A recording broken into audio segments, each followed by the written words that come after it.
So good morning or good lunchtime, everybody. So my name is Fiona Godsman and I am the Chief Exec of Scottish Institute for Enterprise. We're looking forward to a really interesting panel session.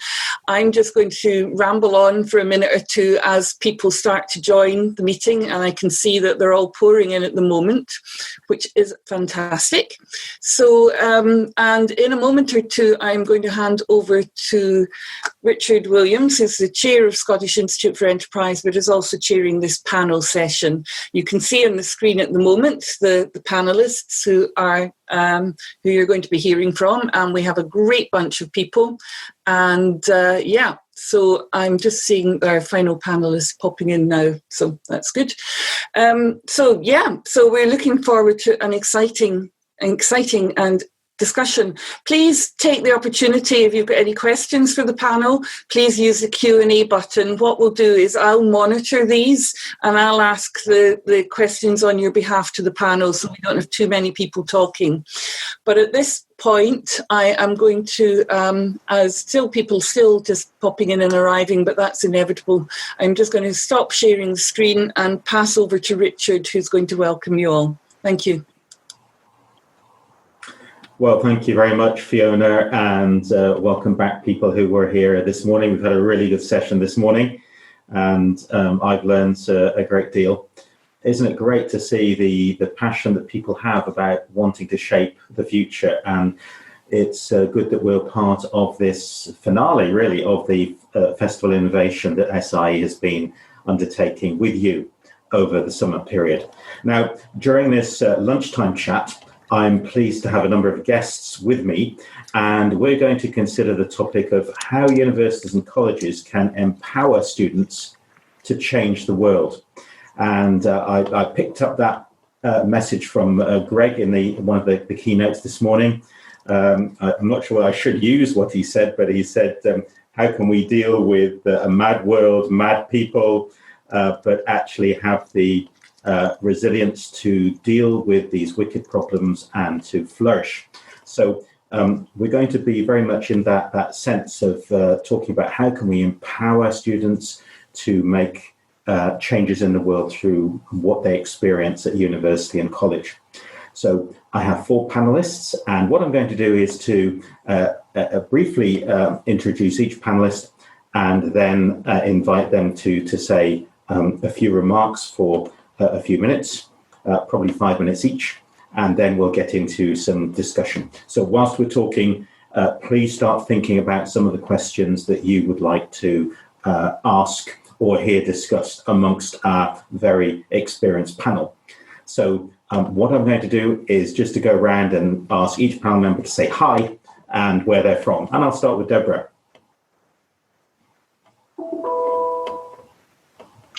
Thanks, Richard. Hello, everyone.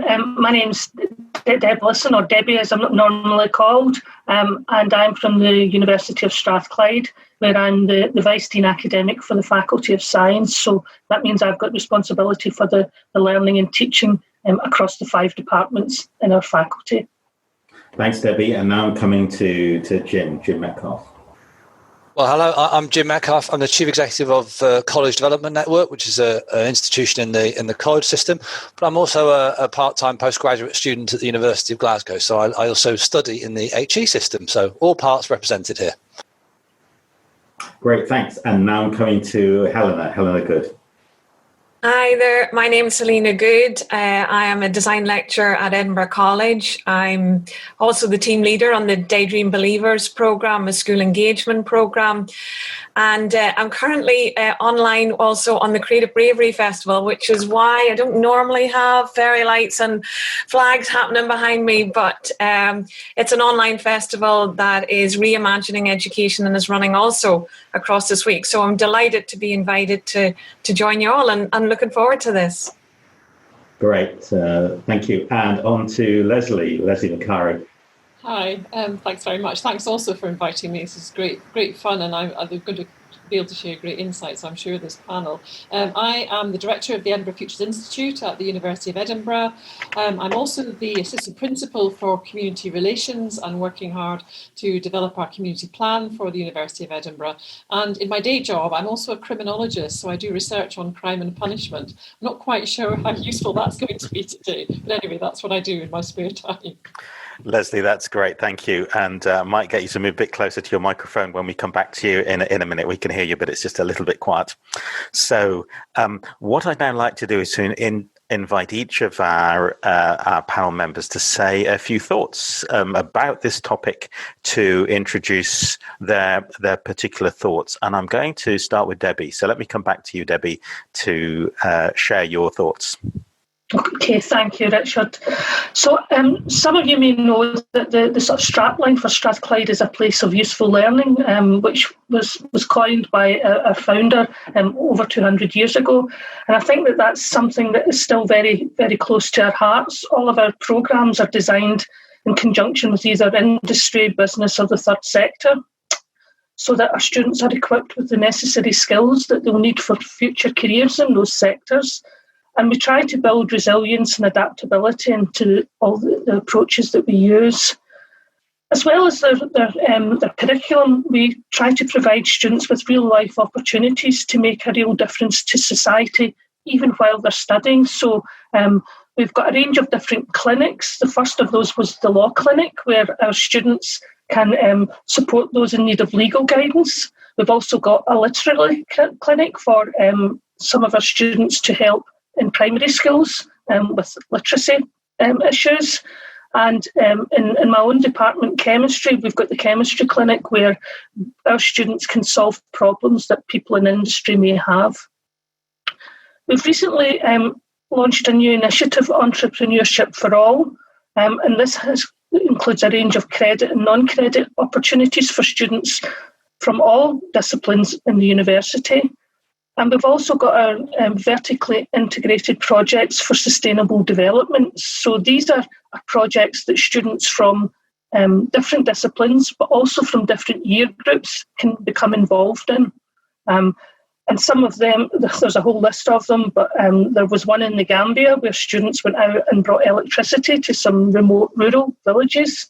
And in India, we've had a project to supply prosthetic limbs. So students applying the knowledge to real life situations. And I'll maybe just finish with something that we've introduced last year, which is an elective on multidisciplinary perspectives of sustainable development. I think we're all aware of how important sustainable development issues are. This is unique for Strathclyde. It may be unique for the sector, but it's contributed to by all four faculties. So all four faculties put forward how their research helps to address the UN's sustainable goals. Students can work together and really learn that a multidisciplinary approach is the way to tackle many issues. And the fact that it was online and it has always been planned to be online was really helpful this year in our current circumstances. So I hope that describes just some of the ways in which Strathclyde is developing skills for the future and what we see as some of the most important experiences that we can give to our students. Debbie, thank you very much. It's great. Thank you. And now let me come to Jim. Thanks very much, Richard. It's a great pleasure to get a chance to speak. I'm kind of from the college sector, but I'm sort of sat in the way of you hearing from Helena, who is one of the best, most creative and most positive lecturers in the college system. So you probably don't want to spend an awful lot of time hearing from a bald agency CEO rather than a very exciting and creative lecturer. So I won't speak for very long. So CDN, the organisation that I work for and with, is the kind of practical training agency for the college sector. There are equivalents in the university and school system too.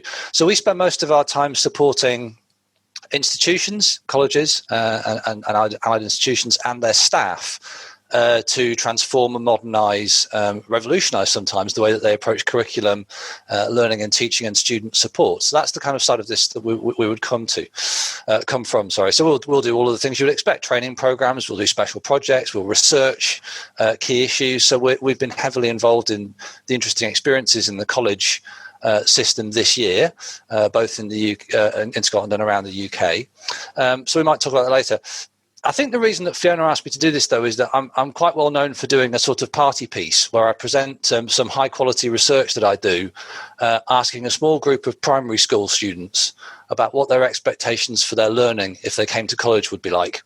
I do focus groups with little groups of kids, thinking ahead to the 250,000 people each year who will come through the college system in Scotland, learning a variety of HE and FE course options, but they will do that through the college system. What their expectations will be like for their futures based on their experience as young learners now in the school system.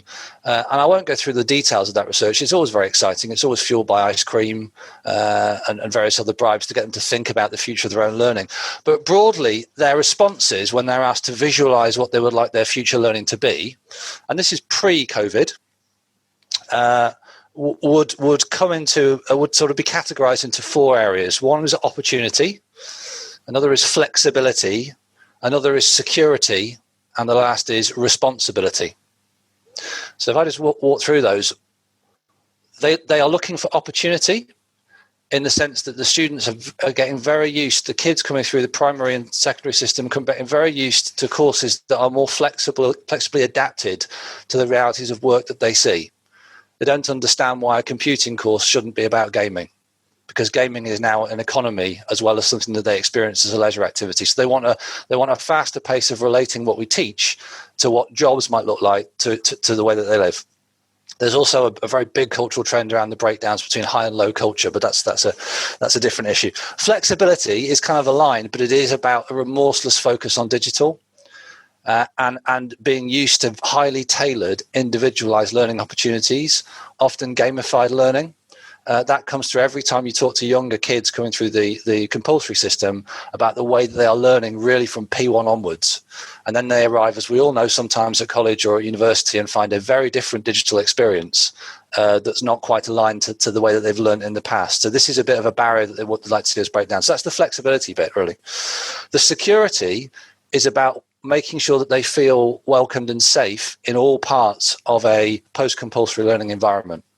So they are expecting to come into a college or a university that makes them feel safe as individuals. So we're active to prevent violence towards them and other forms of abuse, but also that they feel there is a general support system that is well geared to the way that they live. This is all, again, pre-COVID. And the last point about responsibility is largely mediated through the environmental issue. So they're expecting to see their institution taking responsibility for what they consider to be global problems. They don't disassociate the climate challenge from their own university or college's responsibilities anymore. They're used to their school taking action day in and day out to address issues that they see themselves in the media as being critical. So I just say that quickly as an introduction, because those are four things that we would look at pre-COVID. I think they're all amped up to the max post-COVID, and they are, if there were things that we were wearily starting to address, doing a little bit better on our digital education in college, we're suddenly having to provide those things, or we are risking our own futures, our own existential futures as institutions if we don't address them. So I'd hope to talk more about sort of a blend of those four issues, but that's enough from me. Get on to much more interesting people in our near futures. Thanks very much.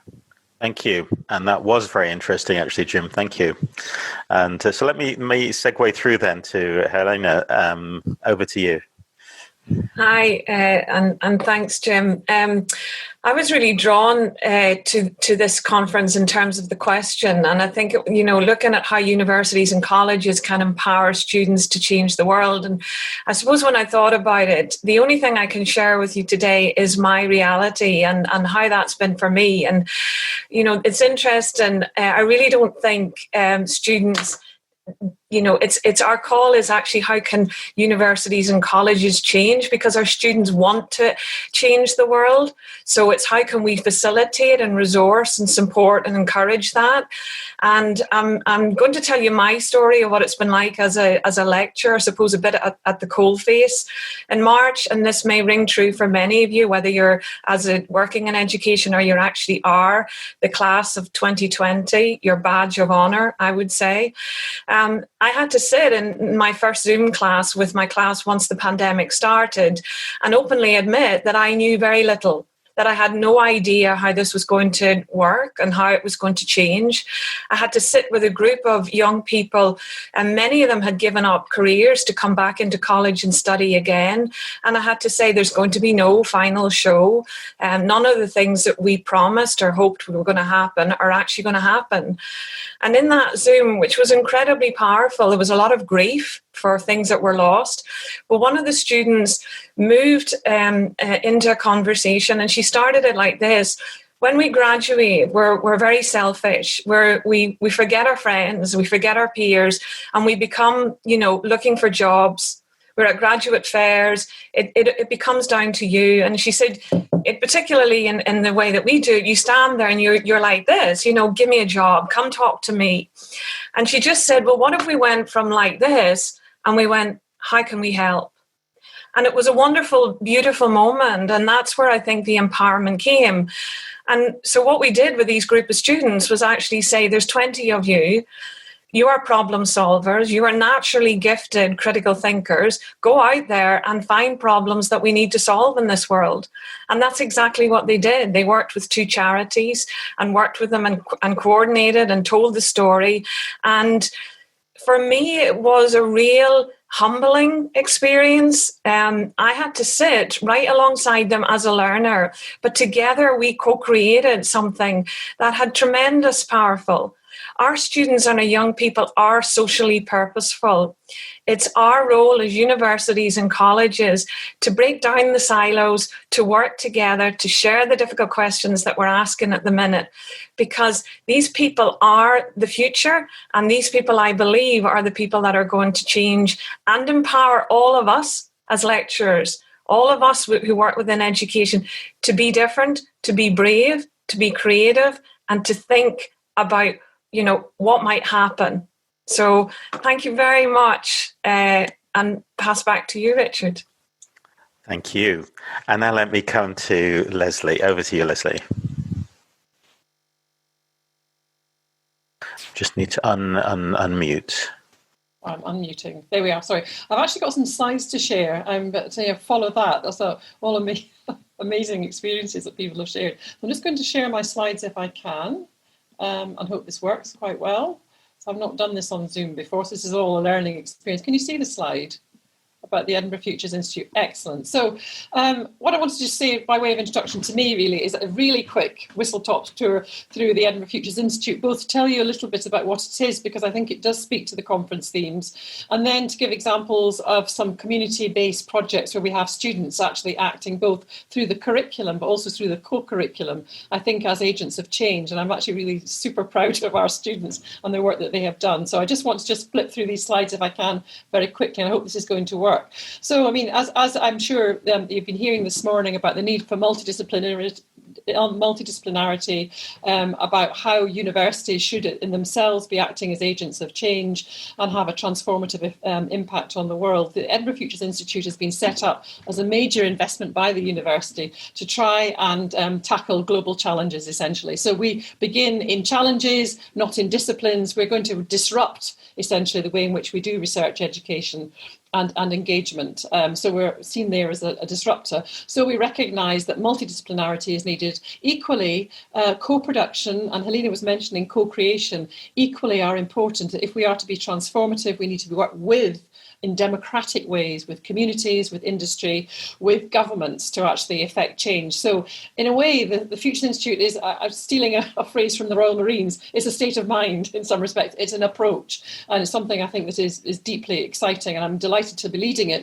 We've got our strap line on that slide there, and my role as director is to translate that into practical action, which is going to be a challenge in itself, but one I'm really enjoying. So in terms of EFI education, we are going to be offering education in all sorts of ways and at all sorts of levels. So we'll have open education, undergraduate education, top postgraduate education, research students. We'll have CPD, we'll have continuing professional development, we'll have executive education.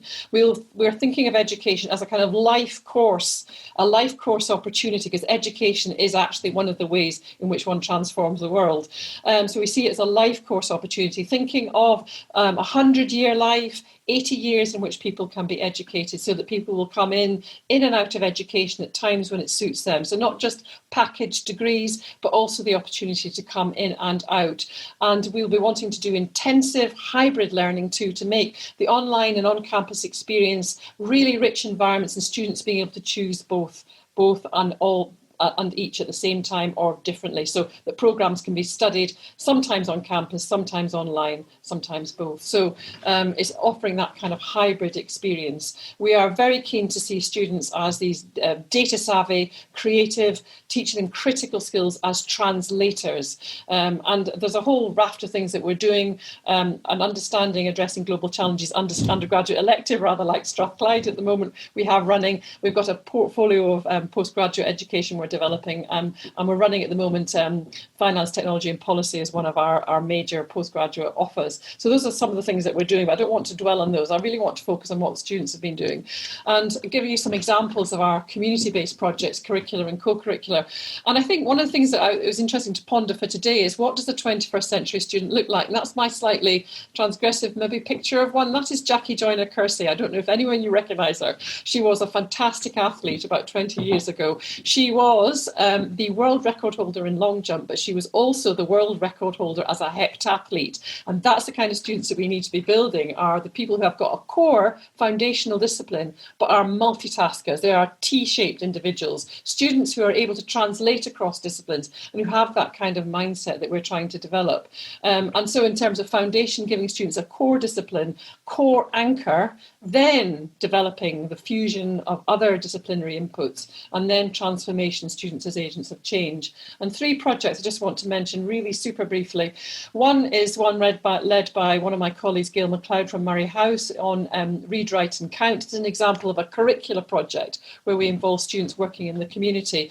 They worked with the City Council and Scottish Book Trust. It was about improving literacy. We had student volunteers from one of our postgraduate diploma in education programmes working with the community, with children and families, and we had the programme evaluated by students as well. So students were getting for their learning in terms of their dissertation, were able to evaluate that programme, and then the learning from that evaluation has flowed into the more recent plans about how we diversify and scale up that service. So there's a lovely bit of curricular activity there based in the community, as well as co-curricular and volunteering activity, and that worked really, really well. Second example is our placemaking projects, where we have run design charrettes within the city, working with the police and local communities and the city council and students, trying to repurpose and rethink social space where there's a concentration of antisocial behaviour. And there's some of the drawings that the student produced. And we've done some fantastic work there. I'm so proud of the students here who went into these squares. They talked to businesses, they talked to the people using the square,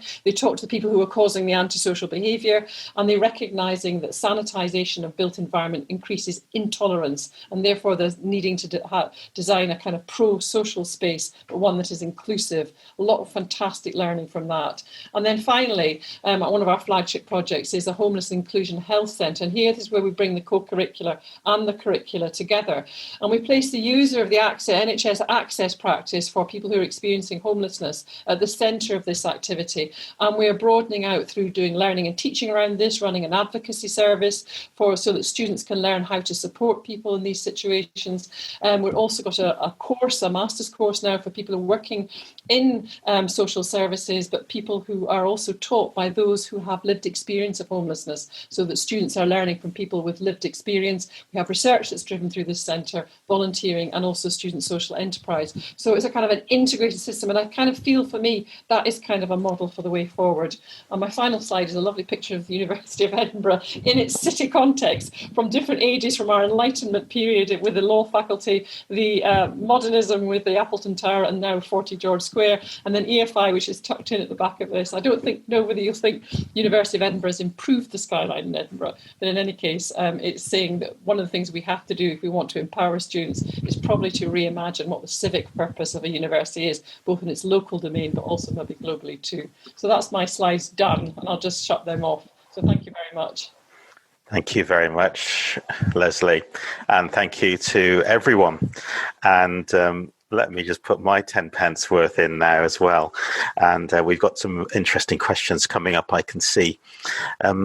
One thing that I've been experimenting with is to build this sense of individual student purpose into every student. And because there's sort of several ways of tackling this, isn't there? And I don't think there's any one right pathway. One is about building stuff into the pedagogy.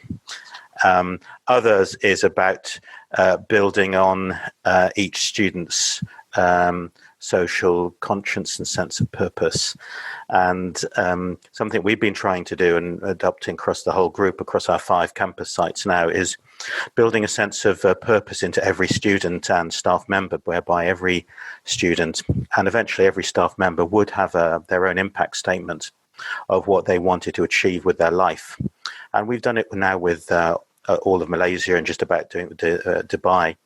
And it's been truly amazing, actually, and to enable students to actually, when somebody says, "What are you studying?" they don't say, "I'm studying actuarial science or chemistry." They say, "I'm studying because I want to have this impact on the world," which is fantastic. So that's another approach, just to throw in the actual enabling of every single student to think about how they may, what their purpose is and how they apply that. And I put into the chat, I don't know whether it comes on the main chat because I have so many little buttons here. There's a link to a video there that you can have a look at if it's of interest. Not now, don't look now, but it's about our Empower program of empowering individuals to change the world. And these things are quite cultural. Different things work in different cultural contexts. And we're a university that operates in 3 countries. 2/3 of our students are outside of the UK. Only 1/3 of our students are in the UK. So we're able to play out some of these big sustainability projects across the world as well. And just from a Scottish point of view, if there's any helpful links that we can help colleagues in the Middle East or in Malaysia, we're always really happy to work collectively as well. So let me move on now to some of the questions that have been coming in. And thank you, Fiona says she'll share the link to the little video I put in later. And I've got 2 lots of questions here, Fiona, and one that's already gone into answered, but I'll come back to that in a minute. A question for Helena. Helena, how constrained are we in terms of more flexible? What is it that we're needing to break down barriers about, and how would we do that? Yeah, thank you, Pauline. That's a really good question. And again, I'm kind of just going to speak from my own experience and how I have tried to kind of break down some of the barriers.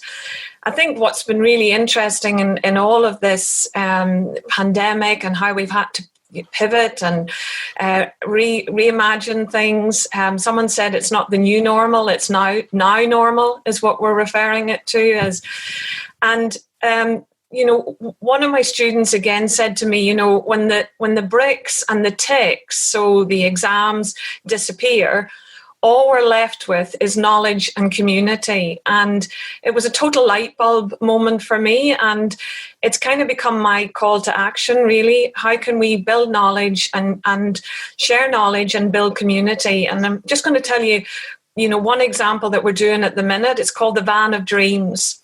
So when you talk about sort of being more flexible, colleges and universities, we still see each other as competitors, and we don't see each other as collaborators, and we need to think like that now. We need to share the difficult questions we're asking. So the Van of Dreams is a project that asks, is it possible for schools, colleges and universities to work on the same project? So at the minute, we're working with Edinburgh Napier University, Edinburgh College of Art, ourselves, Edinburgh College, and 2 high schools, and we're working on the same project. And the brief is really simple. You've been gifted a van. It's a camper van. Your community needs it. What is it? Where does it go? And how does it work? And what we're going to do is live stream into the classes, into universities, into colleges, share resources openly. And it's moving those kind of bricks away and saying, how can we help? So the flexibility, in a sense, kind of comes back to each and every one of us at this very moment. What can you do yourselves that is flexible? How can you openly share the difficult questions you're asking at the minute? And how can we move from thinking like this in our silos to actually just thinking like this? The world is our classroom. Very good, thank you. Now, there's one question coming from Laxmi, and Laxmi wanted to know, and I don't know who would like to answer this. It's Laxmi says, I would like to know what makes an ed tech solution a good one, and what are the objective evaluations and criteria? I'd also like to get examples of how the pedagogical base validates it and what that content should be.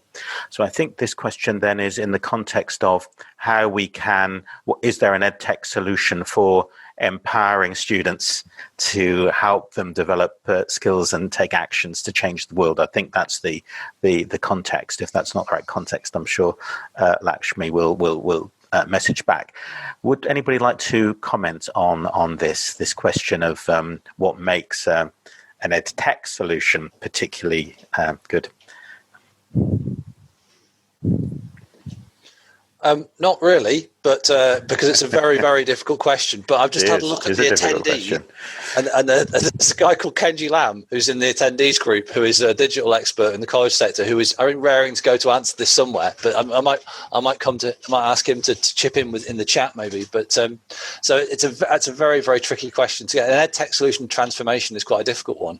I think if there's a way of combining, Richard, what you're saying about your impact statement for each student with an ed tech solution based around their curriculum, that could be quite interesting. If we could visualize, I've not looked at the video, she told me not to, but if we could visualize and incorporate, that might be an interesting way of looking at it. But it's quite a tough one, that. Yeah. Well, I think picking up the challenge agenda, I'm not sure whether, like anything, there's a silver bullet to anything that we do, because it so much depends on the culture and the context and the connectivity between the learners. Certainly, I know we found when we developed very quickly earlier this year a digital foundation program for people who'd never come into university, ever visited the university, and we were faced with the issue of them not being able to visit the university. We completely changed our foundation program so that we actually connected all the learners together, and picking up what Lesley mentioned, we just ran it as a series of challenges where we put in a big issue and a big problem. We got all the students talking to one another about that problem from a legal perspective, from a mathematics perspective, from an energy perspective, from a chemistry perspective. And that worked really well and enabled us to do a sort of citizen science type approach to students who'd never ever met. So that wasn't any sort of customized ed tech, but it's something we brought together as a result and in consequence of COVID. So I suppose there may be a number of sort of solutions like that about, but I'm not aware of a customized, marketed ed tech solution which is to explicitly support empowering students to sort of change the world, that can be sort of bought by a university and operated. But I don't know, what do people think? Do you think such a system could be developed? Panelists? I think there's a really good reply there from Kenji, and he's just saying in the chat, it's not about educational technology, it's about giving students the digital skills to have a voice and a presence in the digital space. I think that's exactly right. We just need to create the space, and this will happen. Running things like mentor programs, being able to, our businesses can now come live into our classrooms with the difficult questions that they're doing. It's that openness now to just share knowledge that I think, is exactly what Kenji's saying. They're like-minded peers and broadcast your message to a wider audience. That's what's really, really exciting about this moment. I don't want what the rest of the panel think. And how would that translate into those students being able to affect action? Because we heard this morning that it's quite easy to pontificate, to learn the knowledge and say, oh, this should be changed. But actually, it's about the emotional skills and practice of how then our students go out and aren't just protagonists, as it were, through campaigning, but actually can make change happen on the ground by building coalitions and knowing how to interact with people. So I think there's that dimension of practicality as well, isn't there? And in terms of going to real shaping. And I suppose some of that can be taught digitally as well, but I think it's a strong angle of really people's ability to communicate, not just in digital means, but through their personality, through their voice, through their social networks, etc. Okay, Lesley.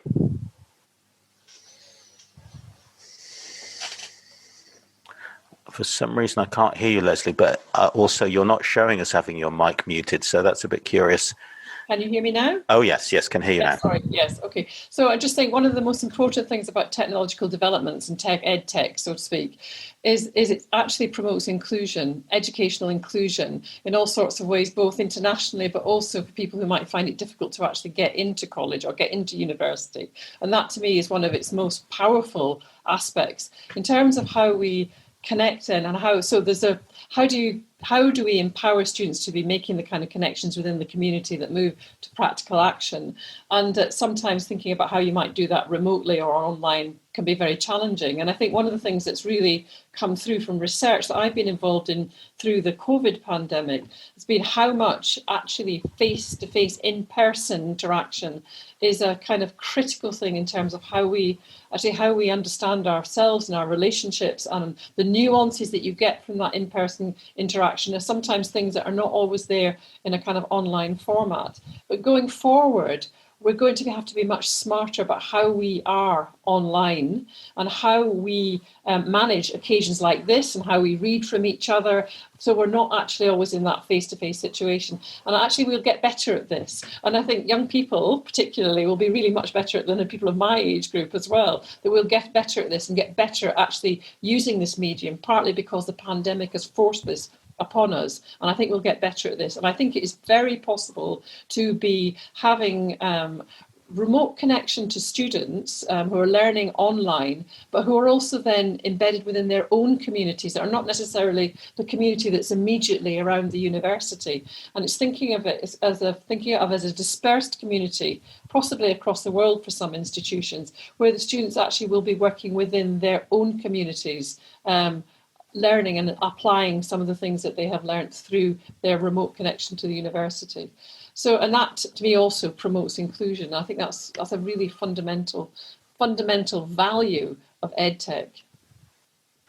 And Lesley, if I might continue, because a question came up relating to your presentation, and the question was really about who develops the content for the 21st century skills, and what should be their credibility, and how does that work? So this is a question about policing, regulation, accreditation. And do you think there should be a sort of master list of these are the 10 things that we really need to teach every university student about the future? How do you think it should work? Yes. So I think there is not ever going to be the master list that says these are the 10 definitive things, because actually I think one of the things going forward with universities, and somebody mentioned this word earlier about humility and realism, and recognising that actually universities don't always know everything. And actually people who are experts by experience probably know a lot more about many things. So in terms of developing the kind of the skill set that the students need, so not just in terms of content, but actually the skills and the translational skills. I said before, I think these need to be co-produced. I think we need to be working with employers, with governments, with industry, with communities, and with students themselves. Actually, we have brought students into discussion about how they think they want to shape their own learning, and actually these are a co-created set of features that we will want to develop. There's a second thing, though, also, in terms of the big challenge of this, is that if we say, and we commit in Edinburgh to being research-led, one of the things when you're doing future-focused research is that sometimes that research takes you beyond where people are actually thinking now. So some of the challenges we're facing now, say, in the economy, if you do future casting, then you see other things coming along, and we need to be able to have the kind of skills and the mindset that are actually going to be able to tackle things in the future. Some of the things we might forecast, some of the things might be very uncertain. And sometimes there's a need to actually work with external partners to say, maybe you should think differently about the kind of skills you think you need now. They're maybe not what you need in the future. So it's very much got to be developed in dialogue and in partnership. In terms of actually kind of accreditation and quality assurance, one of the things that we've had to do in the Edinburgh Futures Institute is create a new programme approval board within the University of Edinburgh, because we are working with programmes that involve, out of our sort of 20 odd schools in the university, some of our programmes have about 14 or 15 of the schools involved. So we can't do the kind of normal vertical kind of siloed ways of approval. That just doesn't work for us. So we've had to create this new organisation within the middle of the university that will help to do our approval and will form the basis for our quality assurance. So some of the things that we need to be doing in terms of accreditation going forward are actually disruptive to existing processes. In a way, what we're trying to do is we're really having to re-engineer the university a bit, which is a challenge. It's also quite fun. Great. Now, I wonder whether I could ask a question and maybe come to Debbie first on this. We all know how much COVID has shot us all into the digital connectivity, and it actually has improved connectivity between students and staff in many ways, and it's a media that we can work with very, very well. I was wondering, for colleges and universities, do you think there are new structures or partnerships that we need to put in place that will be supportive of students to fulfill their ambition to shape the world that aren't there at the moment? Because as Lesley was talking about, we want to see our institutions engaging with our alumni throughout their lives, not just when they're in a formal period of study. So do you think there needs to be new mechanisms or structures that could also help students fulfill how they might be social entrepreneurs, or is there a need to really extend our care or develop new structures for our alumni, basically? I wonder if you have any views on that. I think there absolutely are. I think this has been a complete disruptive for all of us. And if I look back to the discussions that have taken place in my own institution, we've been talking about digital education for many years, and then almost over a weekend we were there because we had to be. So that's been a real change for us. What I think we need to keep in the back of our minds is that while we have some subject knowledge, we should be facilitators for our students as well. So going back to what Helena said about not being afraid to say, I don't know the answer to that, but let's work together and find out the answer. And I think that's where our alumni can really support us in doing that. And then I think about all of the things that we're having to do just now because of the situation we're in.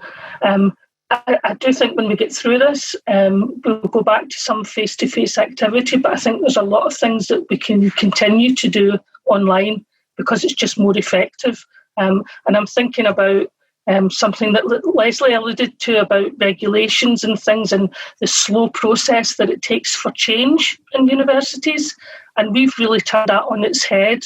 We're still doing due diligence and making sure everything's correct, but the number of different policies that we've brought through in a matter of months, which would have taken probably a full cycle in past, is another driver for change. So I do think that there's lots that we've changed. There will be more that we will need to continue to change. But I think just holding on to the positive aspects of that are really beneficial as we move forward. Yeah, thank you. Anybody else like to comment on that? What any new structures or facility we really would need to develop to help our alumni? Well, yes, Jim.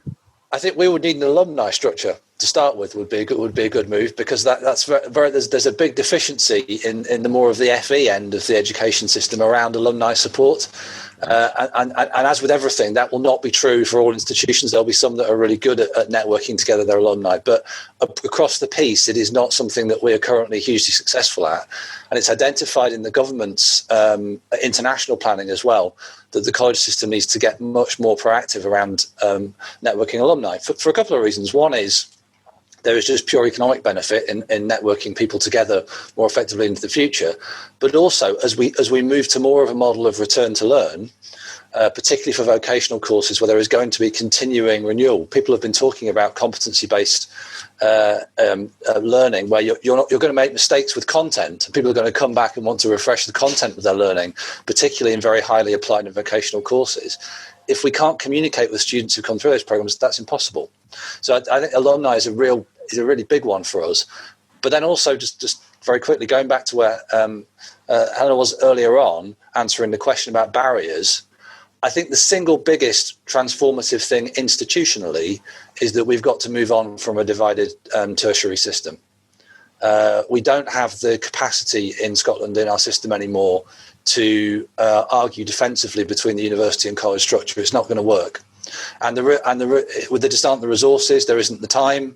There are too many young people and returning learners who need things much more quickly than they can wait for our politics to work its way through. So we've got to part that.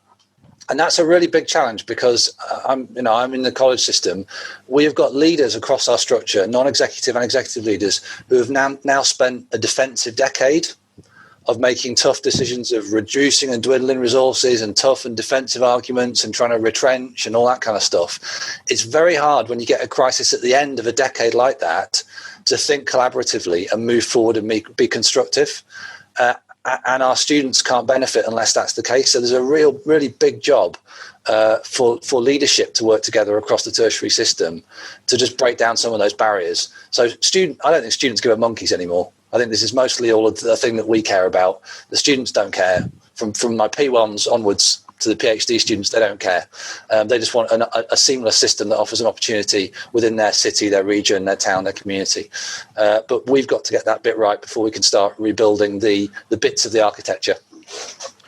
Yeah, and I think without diving off into another area there, Jim, one area in terms of developing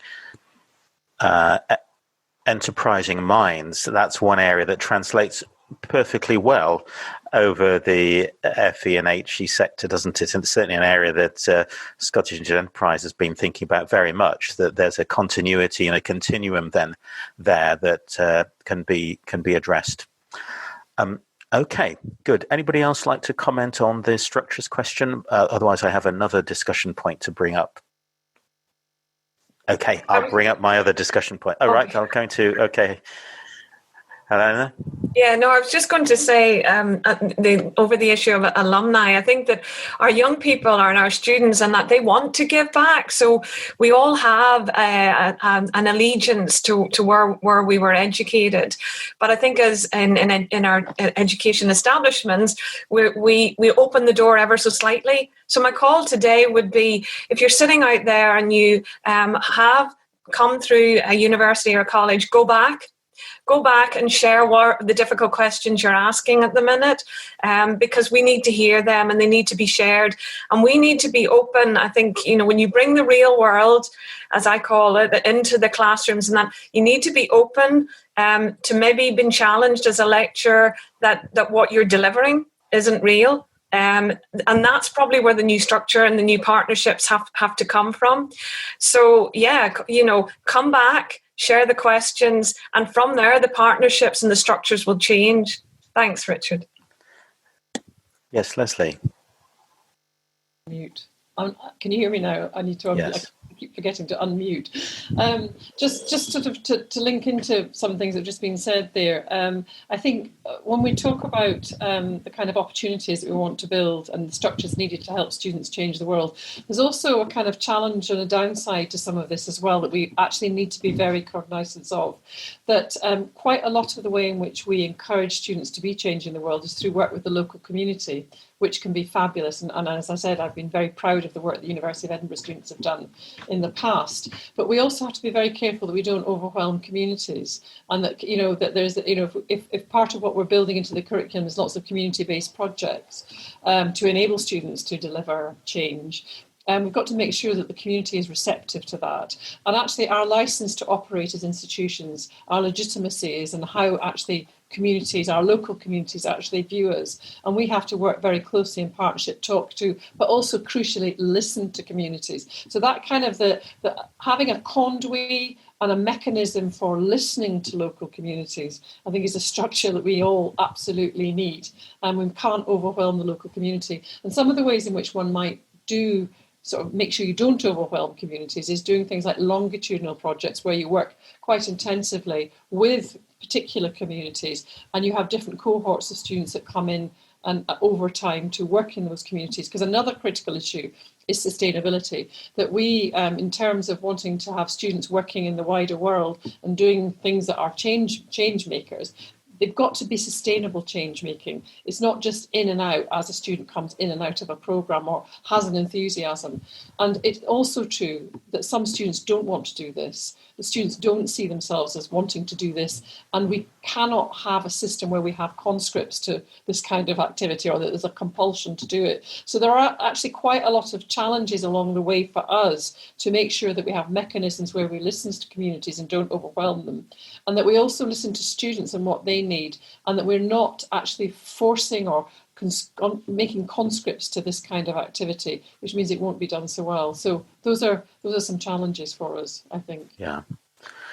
Now, I've got a slightly interesting question now, and that is, I wondered if we put ourselves in a position of being the, say, the funding council for the day, each of us, and we've been talking about how we can stimulate and encourage our Scottish students, to change the world with this entrepreneurial skill set and zeal that many have. I just wondered if you had the chance to do maybe 2 or 3 things, what would be the top couple of things you would do if you were in the funding council to try and stimulate and create this ambition and bring it to life? Do you think there are things that ways that you would seek to raise the ambition and set a bit of a target for this? And if so, how would you measure the success? A hard question, I know, but I think it's interesting just to think, how could we raise the profile of this, and what might you do if you had the opportunity? I'm going to come to Jim first. What's your thoughts? So, if we think a couple of things, then very random thoughts, but if you're the funding council and you're about to be asked to spend a couple of X's millions of pounds on rapid retrain and reskill in the autumn and winter, that's likely to happen. That they will come. Yes. They will come to our sectors and say, can you produce a suite of fairly rapid reskilling courses that people can access over the winter, with the expectation that the labour market might pick up in the new year, right? I think when they're assessing the curriculum and subject areas and competency areas for those, they should establish a panel of students that would help them design them. A panel of learners at different stages of their educational career, post-educational career, already furloughed, already out of work, a group of people to come together in a consultative way to design that. We very often use that kind of approach when we're doing project and thematic work in the education system. We seldom do it when we're making subject choices. So that would be quite a big one. And then I would say something quite similar, actually, and aligned about governance, which is that in our system, our boards are very powerful in the college system. They run the colleges very effectively. And we have student representation on our boards, which is great. We have student associations, which is student unions who do in the university system. What we don't do is encourage students who've just left college to go back and join their boards. And that might sound like a very prosaic point, but every year, about a quarter of governors of colleges turn over in our system year on year, and they are almost exclusively replaced by people who look like me. Whereas there is an opportunity to take over boards over a couple of years if former students, former student association presidents and SABs and others, student council members, apply for those posts as ordinary members. If you did that, you could end up with the governance structures of our institutions looking an awful lot more like the students who are in them. And that alone, without getting into any specifics, I think might have a transformational impact on the way that the sector emerges from this crisis in the next year or two. Thank you. Thank you very much, Jim. Great. Debbie? I think the other thing that we need to do is talk to our industrial partners to find out what kind of upskilling or retraining that they feel that their sector needs, just to make sure that we're not developing things that we think will be useful but others won't find useful. So I think that's really important. And I think that it would be helpful to try and break down the sort of silo thoughts that exist in SFC as well as in our own areas around this is a subject and we need to stick within that subject. We've been talking about multidisciplinarity, and I think that's a really important approach, recognising the expertise that people can bring from all sorts of areas in developing things as we move forward. So those are the two things that I would like to see encouraged. Great. Let me come to Lesley then next. Thank you. Okay, so if I was in charge for a day, this is a great power. First of all, I think actually one of the biggest things we need to do is widen access to all sorts of economic educational opportunities. So in Scotland, that students are not paying, Scottish domiciled students are not paying fees to go to university, but we need to be able to widen access much better to master's level education, to postgraduate research education, and also to have more bursaries for open education as well. I think that's the critical thing about economic recovery, regeneration, social recovery and regeneration.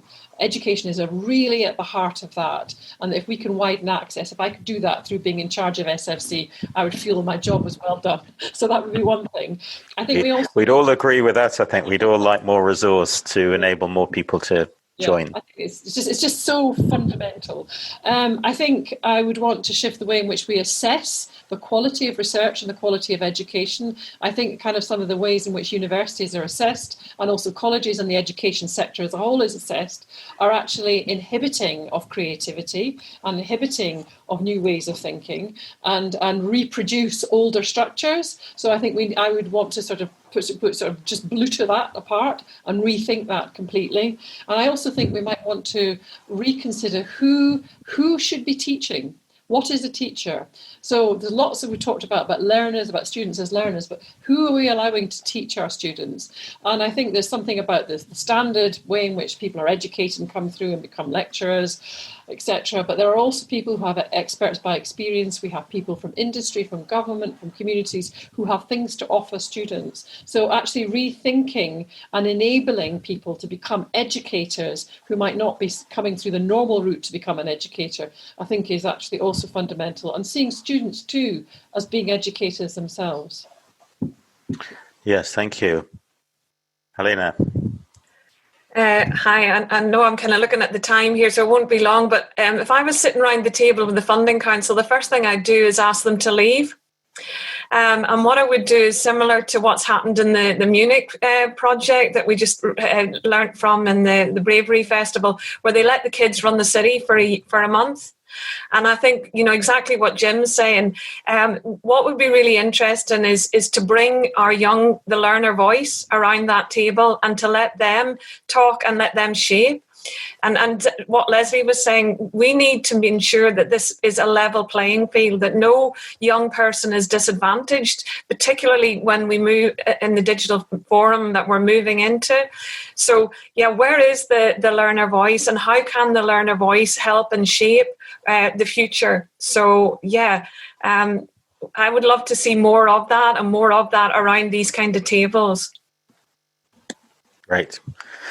So, we've had a very interesting discussion, and I think we're due to stop in one moment. We've talked about the impact of COVID and how that's accelerated some things, and let me just pause for reflection as we close. How would you rate the amount of acceleration in this area from your institute, and do you see there's some more to be done? So what more is there to be done at the moment to carry on this acceleration? Anybody just like to comment on how they see the future developing even faster in this area of particularly into digital development of skilling our students? Yes, Deborah. I think the changes that we've all undergone were reactive changes, but I think as we move into this new academic year, we've got the opportunity to reflect on what we did then and learn from, I will not say mistakes, but learn that we can do things better. And I think that once we harness that, we will see an acceleration. I think this has been the disruptor that's going to lead us to very different working. Yeah. I think so, isn't it? It's really learning from what's happened, and hasn't been brilliant to see people in our organizations joining together in new ways and working together and co-creating. And so many people have been involved in that. It's been absolutely incredible.